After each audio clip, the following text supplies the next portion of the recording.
Bir yalang'och eri bor xotinni begona erkak bilan qo'lga tushganini ko'rib turib ham o'shani tarafini olaveradi. Shuni tarafini olish haqiqat deb o'ylaydi. Baxt deb o'ylaydi shuni. Nimaga? Tushuncha buzilgan. Tushuncha buzilgandan keyin mana shunaqa vaziyatga tushadi. Baxt haqida qisqaroq sizlar bilan o'rtoqlashdim. Siz ham Farobiyning gapiga qo'shilasizmi? Yana savol. Masalan, butun faylasuflarni asosiy maqsadlaridan bittasi baxtli jamiyat qurish bo'lgan. Maqsadlaridan bittasi qanday qilsak baxtli jamiyat quriladi degan savolni orqasidan izlashgan. Yozgan kitoblari shuni atrofida aylangan. Dunyoda do'stlar idealistlar bor. Idealist.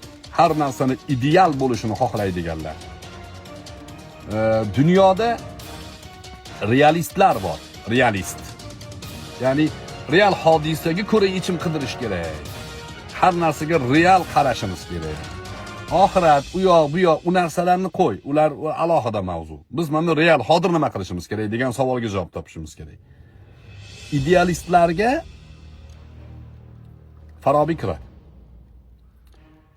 Realistlarga Ibn Haldun kiradi. Ibn Haldun jamiyatda hozir nima qilishimiz kerak degan savolni qo'yib, shuni yechimini qidirgan. Individualistlar zo'r gapirdimi? Ya'ni individual. Nima degani o'zbekchasiga? Individual. Yangi lug'at. yangi lug'at bo'lib ketdi. Ajnabiy lug'atlarni ayta olmasligim ham trollarga sadaqat. Qo'yib ishlanglar, like to'playsizlar, pul olasizlar. Ataylab shunaqa aytib beraman-da, men xato gapirishimni bilib xato gapiraverganman. Ya'ni individni, har bir yakka shaxsni o'zini ustida ishlash, ya'ni o'zini sevish. O'zim bo'lsam bo'ldi. Men bu dunyoda psixologlarni, psixogenetiklarni gapiga qarang, o'zingni sev deb qo'yadi. Bular ham bir falsafa. Bular ham ya'ni baxt inson o'zini o'ylashida, o'zini sevishida deydi. Tushunyapsizmi? Yana anaqalar bor. Bu yerda endi pessimistlar bor, pessimist. Yana mana shunga o'xshagan ko'p fikr falsafalari bor. Shu falsafalar ichida siz qaysi birisiz? Ko'proq o'zingiz haqingizda o'ylaysizmi? Ko'proq ideal jamiyatni xohlaysizmi? Oilangiz ham ideal bo'lsin, o'zingiz ham, jamiyat ham va jannatda ham ideal jamiyat, jannatni, eng yuqori jannatni xohlaysizmi? Shu narsalarni yozing izohlarda.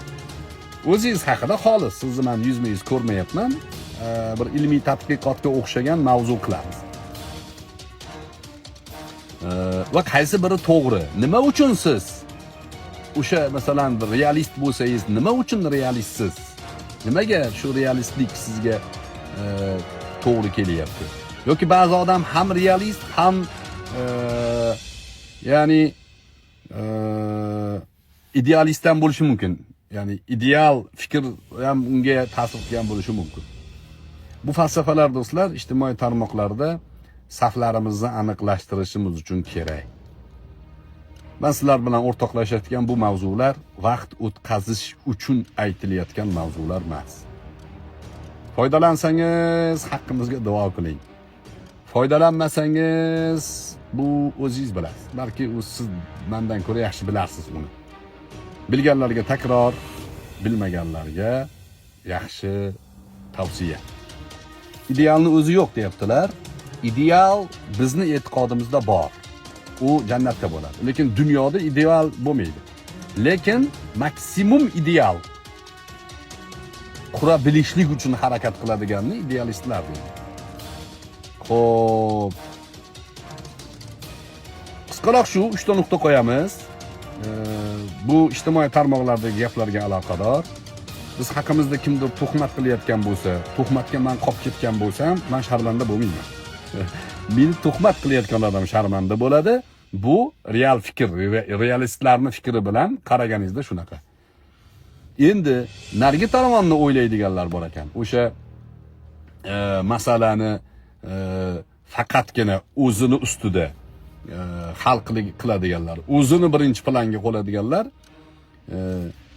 ya'ni Jasminga buyurtma berib, pul berib, palonchini haqorat qilib ber deyishgacha borgan ekan. Odamlar bor shunaqa. Pul bergan, u haqorat qilib beradi bo'ldi. Ana shu bilan sharmanda bo'ldi deyishadi. Bular jamiyatda noto'g'ri xulosaga yurgan odamlar. Qisqaroq shu, yana diydorlashguncha o'zingizlarni ehtiyot qiling. Assalomu alaykum va rahmatulloh.